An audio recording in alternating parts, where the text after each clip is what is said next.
Hello hi everyone welcome back to Lit Lab Learning. ഈ ഒരു വീഡിയോയിൽ നമ്മൾ ഡിസ്കസ് ചെയ്യാൻ പോകുന്നത് ഫീച്ചേഴ്സ് ഓർ ക്യാരക്ടറിസ്റ്റിക്സ് ഓഫ് ഇൻവെസ്റ്റ്മെന്റിന്റെ ഫീച്ചേഴ്സ് അല്ലെങ്കിൽ characteristics. First one is liquidity. Liquidity എന്ന് പറഞ്ഞാൽ എന്താണ്? It is the ability to convert an investment into cash when it is needed. It is the importance to consider the liquidity of an investment when making a decision. Liquidity എന്ന് പറഞ്ഞു കഴിഞ്ഞാൽ നമ്മുടെ ആ investment നമുക്ക് എത്ര പെട്ടെന്നാണ് അതിനെ cash ആക്കാൻ പറ്റുന്നത് എന്നുള്ള ആ ഒരു ഇതിനെയാണ് ലിക്വിഡിറ്റി എന്ന് പറയാം. ഇപ്പൊ ഇൻ കേസ് ഓഫ് ഗോൾഡ് ഒക്കെ ആണെങ്കിൽ എന്താണ്, മോർ ലിക്വിഡ് ആണ്. നമുക്ക് ഇപ്പോൾ സെല് ചെയ്യണം എന്ന് വിചാരിച്ചു കഴിഞ്ഞാൽ അതിന് പെട്ടെന്ന് നമുക്ക് സെല് ചെയ്യാൻ പറ്റും. ബട്ട് ഒരു റിയൽ എസ്റ്റേറ്റിന്റെ കേസൊക്കെ നോക്കുകയാണെങ്കിൽ നമുക്കത് നമ്മൾ ഉദ്ദേശിച്ച പ്രൈസിനുള്ള ഒരു ബയറെ പെട്ടെന്ന് കിട്ടിക്കൊള്ളണമെന്നില്ല. ആ ഒരു ഇതിനാൽ easy convertible into cash, അതാണ് അതിന്റെ മെയിൻ പോയിന്റ് വരിക. അതാണ് ലിക്വിഡിറ്റി. അത് ഒരു ഇൻവെസ്റ്റ്മെന്റിന്റെ മെയിൻ ഫീച്ചർ അല്ലെങ്കിൽ ക്യാരക്ടറിസ്റ്റിക്സ് ആണ്. Then second one is safety. Safety എന്ന് പറയുമ്പോൾ it is the safety of the principal amount invested. Bonds are generally considered as lower risk than stocks. Safety എന്ന് പറയുമ്പോൾ നമ്മൾ ഇൻവെസ്റ്റ് ചെയ്ത ആ ഒരു പ്രിൻസിപ്പൽ എമൗണ്ട് ഉണ്ട്, അതുപോലെ നമുക്ക് കിട്ടുന്ന റെഗുലർ ആയിട്ട് കിട്ടുന്ന ഇൻട്രസ്റ്റ്, ഡിവിഡൻറ്റ് പോലത്തെ റിട്ടേൺസ് ഉണ്ട്, അല്ലെങ്കിൽ റെഗുലർ ഇൻകങ്ങളുണ്ട്. അപ്പോൾ നമ്മൾ ആദ്യം ഇൻവെസ്റ്റ് ചെയ്ത ആ ഒരു പ്രിൻസിപ്പൽ എമൗണ്ട് വരെ സേഫ് ആയിട്ട് നിൽക്കണം എന്നുള്ളതാണ് സേഫ്റ്റിയോട് ഉദ്ദേശിച്ചത്. ബാങ്ക് ഡെപ്പോസിറ്റ്സ് ഒക്കെ ആണെങ്കിൽ നമ്മൾ ഇൻവെസ്റ്റ് ചെയ്ത പൈസ അത് അവിടെ സേഫ് ആയിട്ട് തന്നെ ഉണ്ട്. അതായത് നമുക്ക് ആ ഒരു മെച്യൂരിറ്റി കഴിഞ്ഞ് കിട്ടുന്ന സമയത്ത് ആ ഒരു നമ്മൾ ഇനീഷ്യലി ഇൻവെസ്റ്റ് ചെയ്ത പ്രിൻസിപ്പൽ എമൗണ്ട് പ്ലസ് ഇൻട്രസ്റ്റ് ആണ് നമുക്ക് കിട്ടുക. അപ്പോൾ ബാങ്ക് ഇൻവെസ്റ്റ്മെന്റിന്റെ ഒക്കെ കേസിൽ നോക്കുകയാണെങ്കിൽ ഇറ്റ്സ് വെരി സേഫ് ആണ്. അതുപോലെ ഡിബെഞ്ചേഴ്സ്, ബോണ്ട്സ്, ഇതൊക്കെ വളരെ സേഫ് ആയിട്ടുള്ള ഇൻവെസ്റ്റ്മെന്റ് അവന്യൂ ആണ്. അത് നമ്മൾ ഇൻവെസ്റ്റ് ചെയ്ത ആ ഒരു ഇനീഷ്യൽ പ്രിൻസിപ്പൽ എമൗണ്ട് നമുക്ക് ഒരിക്കലും നഷ്ടപ്പെടുന്നില്ല. ബട്ട് നമ്മൾ സ്റ്റോക്സിന്റെ കേസ് നോക്കുകയാണെങ്കിൽ നമ്മൾ ഒരു ഷെയർ പർച്ചേസ് ചെയ്ത് കഴിഞ്ഞാൽ നമ്മുടെ ആ ഒരു പ്രിൻസിപ്പൽ എമൗണ്ട് നമുക്ക് നഷ്ടപ്പെടാനുള്ള ചാൻസ് ഉണ്ട്. ലോസിലാണ് വരുന്നതെങ്കിൽ, റിസ്കി ആയിട്ടുള്ള ഒരു ഇതാണെങ്കിൽ എന്താണ്, നമ്മുടെ പ്രിൻസിപ്പൽ എമൗണ്ട് വരെ നമുക്ക് നഷ്ടപ്പെടാൻ ചാൻസ് ഉണ്ട്. അതാണ് സേഫ്റ്റിയോട് ഉദ്ദേശിച്ചത്. അപ്പോൾ സേഫ്റ്റി കൂടിയിട്ടുള്ള ഇൻവെസ്റ്റ്മെന്റ് അവന്യൂ എന്ന് പറയുന്നത് ബാങ്ക് ഡെപ്പോസിറ്റ്സ്, അതുപോലെ തന്നെ ബോണ്ട്സ്, ഡിബെഞ്ചേഴ്സ്, ഇതൊക്കെയാണ്. അല്ലെങ്കിൽ ഫിക്സ്ഡ് പെർസെൻറ്റേജ് ഇൻട്രസ്റ്റ് നൽകുന്നുണ്ട്. അതുപോലെ തന്നെ പ്രിൻസിപ്പൽ എമൗണ്ടിൽ ലോസ് ഒന്നും വരുന്നില്ല. അത്തരം ഫീച്ചറിനെയാണ് നമ്മൾ സേഫ്റ്റി എന്ന് പറയാം. Then third one is income. ഇൻവെസ്റ്റ്മെന്റിന്റെ ഒരു ഫീച്ചറാണ് ഇൻകം. ദാറ്റ് മീൻസ് നമുക്ക് അതിൽ നിന്ന് ഇൻകം ജനറേറ്റ് ചെയ്യാൻ പറ്റും. ഇപ്പോൾ ഷെയർസ് ആണെങ്കിൽ നമുക്ക് ഡിവിഡൻഡ് ജനറേറ്റ് ചെയ്യാം. ബോണ്ട്സ്, ഡിബെഞ്ചേഴ്സ് ആണെങ്കിൽ അതിന് ഫിക്സ്ഡ് പെർസെൻറ്റേജ് ഓഫ് ഇൻട്രസ്റ്റ് ഉണ്ട്. അതുപോലെ തന്നെ റിയൽ എസ്റ്റേറ്റ് ആണെങ്കിൽ നമുക്ക് റെന്റൽ ഇൻകങ്ങളുണ്ട്. അത്തരത്തിൽ നമുക്കൊരു ഇൻകം ജനറേറ്റ് ചെയ്യാൻ പറ്റുന്നതാണ് ഓരോ ഇൻവെസ്റ്റ്മെന്റ് അവന്യൂസും. Then return. ഏതൊരു ഇൻവെസ്റ്റ്മെന്റിനും return as well as risk is an important components of investment. അപ്പോൾ റിസ്ക്, റിട്ടേൺ എന്ന് പറയുന്നത് there are the two sides of one single coin എന്നാണ് പറയാം. അതായത് return, investment return refers the profit or gain an investor receives from an investment. ഒരു ഇൻവെസ്റ്റ്മെന്റിൽ നിന്ന് കിട്ടുന്ന പ്രോഫിറ്റ് അല്ലെങ്കിൽ ഗെയിനിനെയാണ് നമ്മൾ എന്തെന്ന് പറയാം, ഇൻവെസ്റ്റ്മെന്റ് റിട്ടേൺ എന്ന് പറയാം. Essentially the money earned on an investment compared to the initial cost. നമ്മൾ ഇനീഷ്യലി നമ്മൾ ഇൻവെസ്റ്റ് ചെയ്ത ആ ഒരു എമൗണ്ട് അതിനേക്കാൾ കൂടുതലായിട്ട് നമുക്ക് കിട്ടുന്ന ആ ഒരു ഇൻകം, അതിനെയാണ് നമ്മൾ റിട്ടേൺ കൊണ്ട് ഉദ്ദേശിക്കുന്നത്. മെയിൻ ആയിട്ട് നമുക്ക് ഷെയർസിന്റെ കേസിലേക്കാണെങ്കിൽ എന്താണ്, ഡിവിഡൻഡ് ഉണ്ട്, അതേപോലെ തന്നെ ക്യാപിറ്റൽ ഗെയിൻ. രണ്ട് ഇൻകങ്ങളായിട്ട് വരിക, ഡിവിഡൻറ്റും ക്യാപിറ്റൽ ഗെയിനും. ഡിവിഡൻഡ് എന്ന് പറയുമ്പോൾ നമുക്കറിയാം റെഗുലർ ആയിട്ട് കിട്ടുന്ന ആ ഒരു ഇൻകം ആണ് ഡിവിഡൻഡ്. ആൻഡ് ക്യാപിറ്റൽ ഗെയിൻ എന്ന് പറയുമ്പോൾ ആ ഒരു പ്രൈസ് ഡിഫറൻസസ്, നമ്മൾ പർച്ചേസ് ചെയ്തപ്പോൾ അതിന്റെ വില എത്രയായിരുന്നു, ദെൻ നമ്മൾ സെയിൽ ചെയ്തപ്പോൾ അത് എത്ര രൂപയായിട്ട് മാറി, അപ്പോൾ അതിൽ നിന്ന് നമുക്ക് കിട്ടുന്ന ആ ഒരു പ്രോഫിറ്റ്. ഇത് രണ്ടുമാണ് മെയിൻ ആയിട്ട് വരുന്ന റിട്ടേൺസ് ഫ്രം ഇൻവെസ്റ്റ്മെന്റ്. ഇതിപ്പോൾ ഒരു എന്താ പറയുക, ബോണ്ട്, ഡിബെഞ്ചർ ഒക്കെ ആണെങ്കിൽ എന്താണ്, ഡിവിഡൻറ്റിന് പകരം ഇൻട്രസ്റ്റ് ആയിരിക്കും, ഒരു ഫിക്സ്ഡ് പെർസെൻറ്റേജ് ഓഫ് ഇൻട്രസ്റ്റ് ഉണ്ടായിരിക്കും. Then capital appreciation. ഓക്കെ, നമ്മൾ ജനറലി റിട്ടേൺ ഓൺ ഇൻവെസ്റ്റ്മെന്റ് എന്നുള്ള ഒരു ഫിനാൻഷ്യൽ മെട്രിക്സ് ആണ് എന്തിനു ഉപയോഗിക്കുന്നത്, റിട്ടേൺസ് കാണാൻ വേണ്ടിയിട്ട് ഉപയോഗിക്കുന്നത്. Then next one is risk. Risk is an uncertainty with respect to your investment that has the potential to negatively impact your financial welfare. ഏതൊരു ഇൻവെസ്റ്റ്മെന്റിനും risk, return ഉള്ള പോലെ തന്നെ റിസ്ക്കും കൂടെ ഉണ്ട്. അപ്പോൾ ഷെയറിനൊക്കെ വെച്ച് നോക്കുകയാണെങ്കിൽ ഇറ്റ് ഇസ് വെരി റിസ്കി, വളരെ റിസ്കി ആയിട്ടുള്ള ഒരു ഇൻവെസ്റ്റ്മെന്റ് അവന്യൂ ആണ് ഷെയർ എന്നൊക്കെ പറയുന്നത്. സോ അതിന്റെ റിട്ടേണും അതുപോലെ തന്നെ കൂടുതലാണ്. നമ്മൾ കൂടുതൽ റിസ്ക് ടേക്ക് ചെയ്യുമ്പോൾ റിട്ടേൺ ഈസ് ആൾസോ ഹൈ.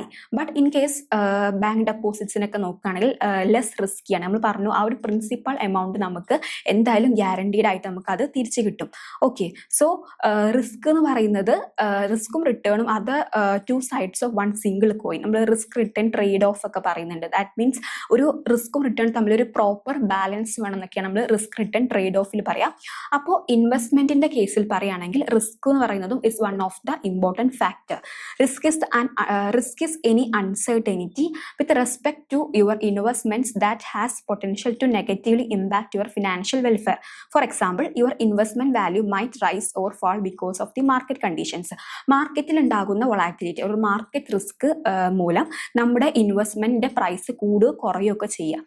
അതൊക്കെ പോസിബിലിറ്റി ഓഫ് റിസ്കിനെയൊക്കെയാണ് നമ്മൾ ലോസ് എന്ന് പറയാം. അതായത് നമ്മൾ എക്സ്പെക്ട് ചെയ്ത ഒരു റിട്ടേണും ആക്ച്വൽ റിട്ടേൺ തമ്മിലുള്ള ഡിഫറൻസ്.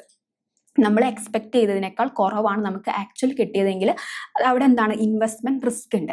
അപ്പം അത്തരത്തിലുള്ള ഒരു ഫീച്ചറാണ് investment risk. Then next one is diversification. Is another feature of investment that is spreading investments across different assets and industries to reduce risk. നമ്മൾ പറഞ്ഞു പോർട്ട്ഫോളിയോ ഡൈവേഴ്സിഫിക്കേഷന്റെ കേസിലൊക്കെ നമ്മൾ പറഞ്ഞു ഒരു സിംഗിൾ സെക്യൂരിറ്റിയിൽ ഇൻവെസ്റ്റ് ചെയ്യാതെ ഒരു ഗ്രൂപ്പ് ഓഫ് സെക്യൂരിറ്റീസ് അല്ലെങ്കിൽ ഒരു ഗ്രൂപ്പ് ഓഫ് ഇൻവെസ്റ്റ്മെന്റ് അവന്യൂസിൽ ഒരുമിച്ച് ഇൻവെസ്റ്റ് ചെയ്യുക. അങ്ങനെ ഒരു പോർട്ട്ഫോളിയോ നമ്മൾ ക്രിയേറ്റ് ചെയ്യുക. അങ്ങനെ ചെയ്താൽ എന്താണ് നമ്മുടെ ലോസ് നമുക്ക് റെഡ്യൂസ് ചെയ്യാൻ പറ്റും.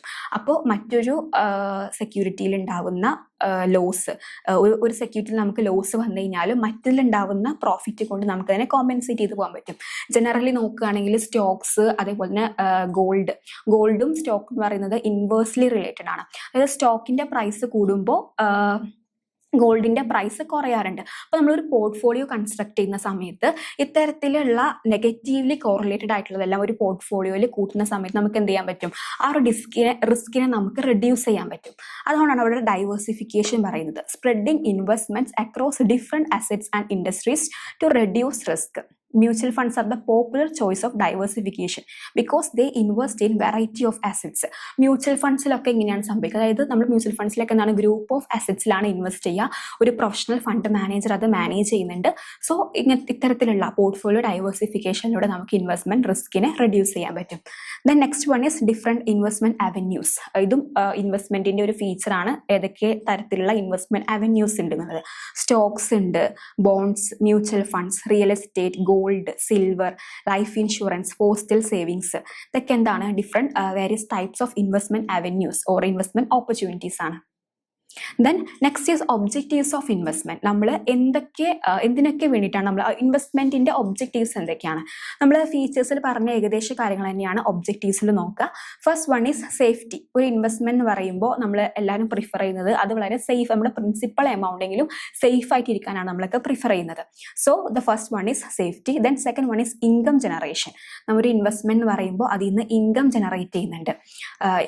മെയിൻ ആയിട്ടും വരുന്ന റിട്ടേൺസ് പറയുന്നത് ഡിവിഡൻഡ് ആവാം, ഇൻട്രസ്റ്റ് ആകാം, അതുപോലെ തന്നെ റെന്റൽ ഇൻകംസ് ആവാം. ഇതൊക്കെയാണ് മെയിൻ ആയിട്ട് ഒരു ഇൻവെസ്റ്റ്മെന്റിൽ നിന്ന് കിട്ടുന്ന ഇൻകം എന്ന് പറയുന്നത്. അതുപോലെ തന്നെ ക്യാപിറ്റൽ അപ്രീസിയേഷൻസ്, പ്രൈസ് സെല്ലിംഗ് പ്രൈസും പർച്ചേസിംഗ് പ്രൈസും തമ്മിലുള്ള ഡിഫറൻസ്. അതിൽ ഇൻകം ആയിട്ട് വരുന്ന എന്താണ് ക്യാപിറ്റൽ ഗെയിൻ ആണ്. ഓക്കെ, അപ്പോൾ ഇൻകം ജനറേഷൻ, സേഫ്റ്റി, ഇതൊക്കെ എന്താണ് ഇൻവെസ്റ്റ്മെന്റ് ഒബ്ജക്റ്റീവ്സ് ആണ്. ദെൻ നെക്സ്റ്റ് വൺ ഈസ് ഇവിടെ ക്യാപിറ്റൽ അപ്രീസിയേഷൻ. പർച്ചേസിംഗ് പ്രൈസും സെല്ലിംഗ് പ്രൈസും തമ്മിലുള്ള ഡിഫറൻസ്. അപ്പോൾ പർച്ചേസിംഗ് പ്രൈസ് സെല്ലിംഗ് പ്രൈസിനേക്കാൾ കൂടുതലാണെങ്കിൽ അവിടെ ക്യാപിറ്റൽ ലോസ് ആണ് സംഭവിക്കുന്നത്. ആൻഡ് പർച്ചേസിംഗ് പ്രൈസ് എന്ന് പറയുന്നത് സെല്ലിംഗ് പ്രൈസിനേക്കാൾ കുറവാണെങ്കിൽ നമുക്ക് സെല്ല് ചെയ്തപ്പോൾ കൂടുതൽ എമൗണ്ട് കിട്ടിയാൽ ദാറ്റ് ഈസ് ക്യാപിറ്റൽ ഗെയിൻ.